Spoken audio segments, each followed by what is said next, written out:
السلام عليكم ورحمة الله وبركاته. اللهم صل وسلم وبارك عليك يا حبيبي يا رسول الله. عاملين ايه؟ يا رب تكونوا في احسن صحة واحسن حال. النهاردة جايبه لكم فيديو حلو جدا جدا هيعجبكم قوي. هنعمل مع بعض الديك الرومي بطريقة سهلة جدا وبسيطة، تتبيلة اكثر من رائعة. كمان هقول لكم ازاي نعمل عزومة كبيرة جدا بأقل وقت وبأقل مجهود. انا دايما كنت بقول لكم ده، بس النهارده هنعيشه عملي.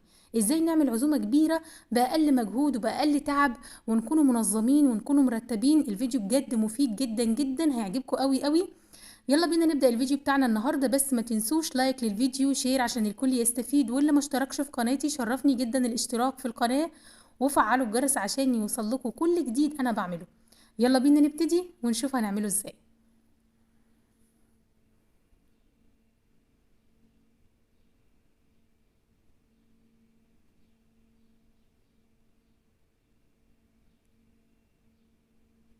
اول حاجة هنبتدي بيها وهي التتبيلة. والتتبيلة او لازم نتبل الديك الرومي قبلها بيوم، اقل حاجة قبلها بيوم. او لما نجيب الديك الرومي نتبله ونشيله في الفريزر متبل. الخطوة دي بتوفر عليكم وقت كبير جدا جدا.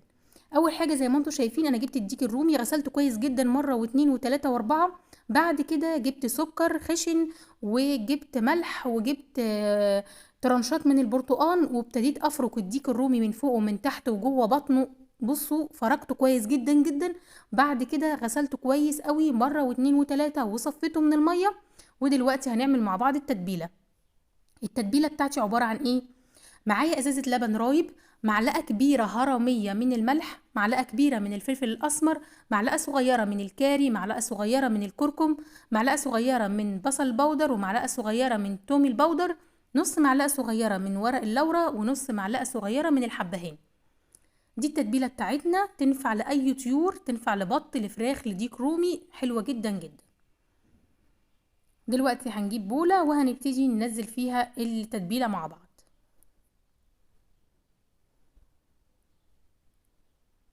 جبنا البولة بتاعتنا، وكمان جبنا مضرب بيض يدوي. هنبتدي ننزل بالتوابل اللي معانا، او هنبتدي الاول ننزل باللبن الرايب.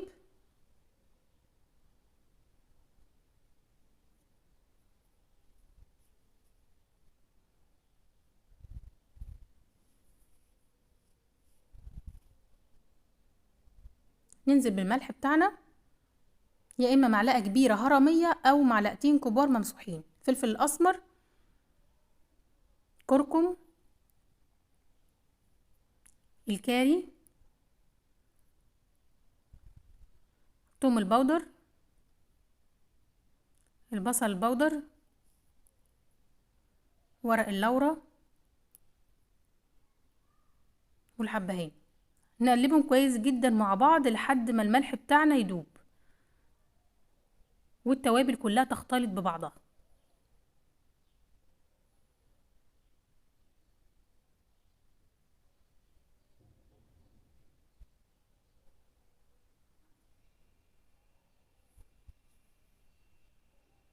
التتبيله بتاعتي خلاص كده بقت جاهزه. هنجيب الديك الرومي.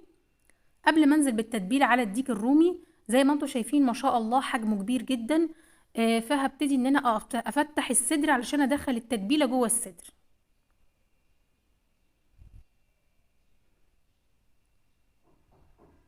دي اول فتحه. التانية لازم تفتحوا الصدر، لان الصدر بتاع الرومي بيكون تقيل قوي وعالي جدا، فانا حابه ان ادخل جواه التتبيله عشان تديله طعم احلى، او عشان تكون التتبيله موجوده في كل حته في الديك الرومي. فتحت الديك الرومي 3 فتحات من هنا زي ما انتم شايفين، وكمان 3 فتحات زيهم من الناحيه التانية. تحفه. نجيب بقى يلا التتبيله بتاعتنا ونبتدي ننزل على الديك الرومي.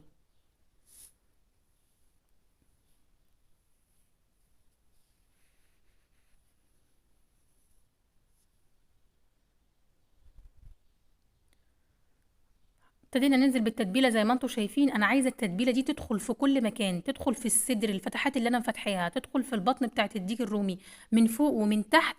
تبلوه كويس جدا جدا، مفيش حته تكون قاعده من غير تتبيله.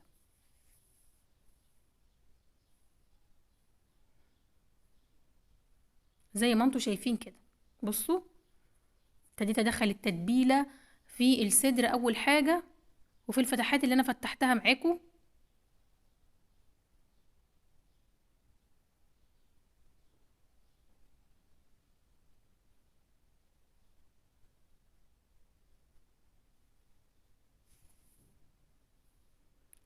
نتبله من فوق ومن تحت، وبطن الرومي كل حته فيه تتبل كويس. زي ما انتوا شايفين تبلته كويس جدا، ما سبتش حته من غير تتبيله، حتى التتبيله بتاعتنا نازله في الصينيه حلوه قوي قوي. حتى بطن الرومي اتبل زي الفل. دلوقتي بقى احطه في كيسه او هغلفه واشيله في التلاجة، او لو قبلها بكام يوم نشيله في الفريزر. تمام. الفكره دي بتوفر عليكم وقت كبير جدا. هنا بقى المقطع ده بالذات انا هكلمكم فيه ازاي نعمل عزومه باقل وقت وباقل مجهود. الديك الرومي بتاعنا مغسول كويس جدا ومتبل ومتشال في الفريزر، ايا كان بقى قبلها باسبوع او قبلها بيوم او قبلها بشهر، المهم ان هو متشال متبل ونضيف. كمان معانا كوبيبه غمراوي زي ما انتم شايفين مستويه، معانا ممبار جاهز، ومعانا لازانيا اللي عملتها معاكم قبل رمضان. وبجد بجد الحاجات دي بتوفر عليكم وقت كبير جدا. التخزين بيسهل عليكم العزومات، التخزين بيخليكم مرتبين يوم العزومة، مش مضغوطين ولسه هتعملوا ممبار ولسه هتعملوا كبيبة غمراوي. لا، الحاجة دي متخزنة من قبل رمضان في الفليزر. اللازانيا جاهزة، الممبار جاهز، الكبيبة الغمراوي جاهزة. وفرنا وقت كبير جدا بجد، في أقل وقت بتكون العزومة جاهزة، وده اللي هتشوفوه معايا دلوقتي. طلعنا الديك الرومي من الكيسة بتاعته وحطيناه في صاج الفرن الكبير، وكمان صاج صغير من جوه، وهقول لكم ليه دلوقتي. متبل وزي الفل. معايا كمان ورق زبدة ومعايا ورق فويل.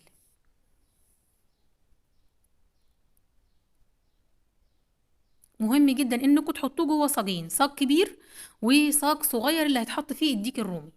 اول حاجه حطوا ميه مغليه تحت الديك الرومي، وممكن تحطوا خضار، وده عملته معاكم قبل كده، طرنشات من البطاطس والبصل والطماطم، ولكن بيبقى دسم جدا ومحدش بيرضى ياكله، فانا الصراحه قلت اوفر وما احطش، بما ان كده كده مش هيتاكل او هيتاكل منه قليل قوي، فمرضتش احط المره دي. حطيته كده، ما حطيتش تحتيه حاجه، هو بس ميه مغليه زي ما انتم شايفين. بعد ما حطينا الميه المغليه بتاعتنا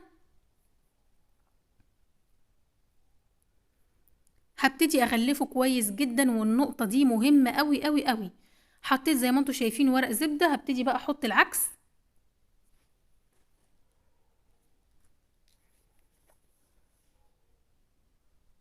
تغليف الديك الرومي خصوصا لما يكون حجمه كبير زي ما انتم شايفين كده مهم قوي قوي، لانه بيستوي على البخار.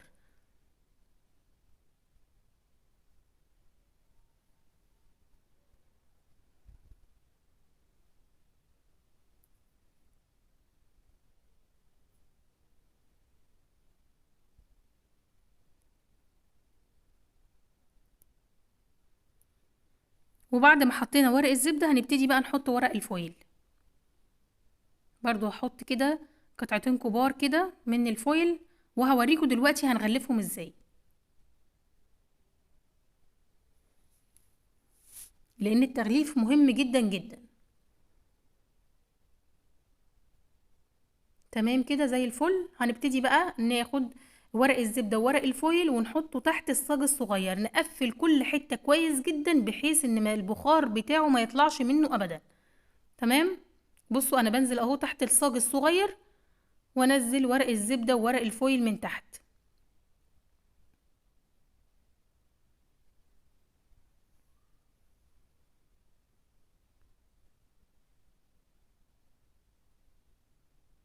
زي ما انتوا شايفين، بصوا برفع الصاج وببتدي ادخل الفويل والورق الزبدة من تحت عشان اكتم البخار جدا.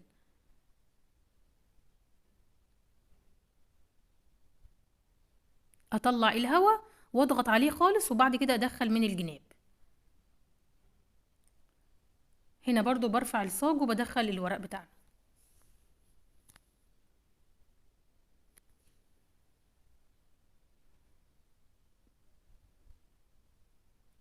بصوا انا هنا بوريكم ان انا عملت الجنب ده، هعمل الجنب التاني بنفس الطريقة.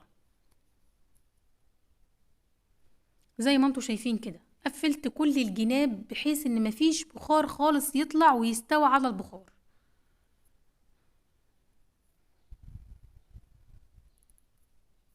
الخطوة دي مهمة جدا جدا. زي الفل زي ما انتوا شايفين كده.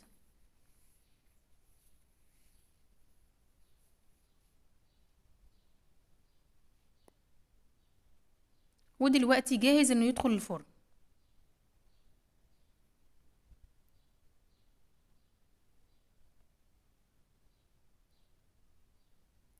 دخلناه الفرن على نار عالية اول ساعة ونص، بعد كده هنوطي شوية صغيرة، وهقول لكم واحنا مطلعينه خد كام ساعة في الفرن.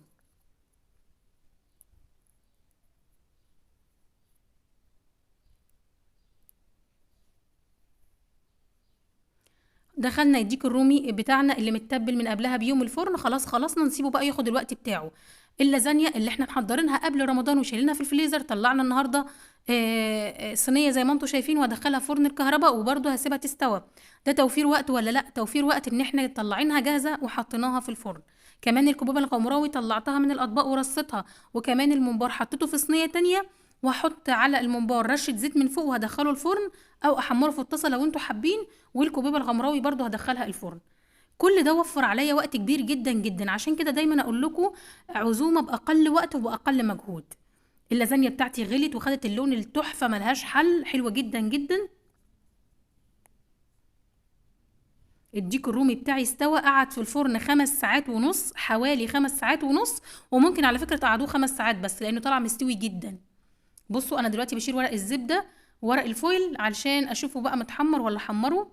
هو متحمر حاجه بسيطه، بس انا هفتح عليه الشوايه عشان يحمر. بصوا تحفه، مستوي زبده، صدره دايب، بصوا العظم مفكوك من بعضه، حلو جدا جدا زي ما انتم شايفين كده. زي ما قلت لكم قعد حوالي 5 ساعات ونص. تمام. احنا بقى بنفتح في نص التسويه وبنبص على الصاج اللي تحت ده، بنفتح حته فويل صغيره ونشوف محتاج ميه ولا لا. بنحط ميه مغليه من الكتل جوه الصاج لو الميه بتاعتي نشفت، دي برضو معلومه مهمه. انا فتحت عليه الشوايه واتحمر زي ما انتم شايفين، ملوش حل، حلو جدا جدا. هنا بقى انا جبت فرشه وابتديت اخد من الصوص اللي نازل منه وادهن وشه. حلوه قوي قوي، بصوا ملوش حل بجد.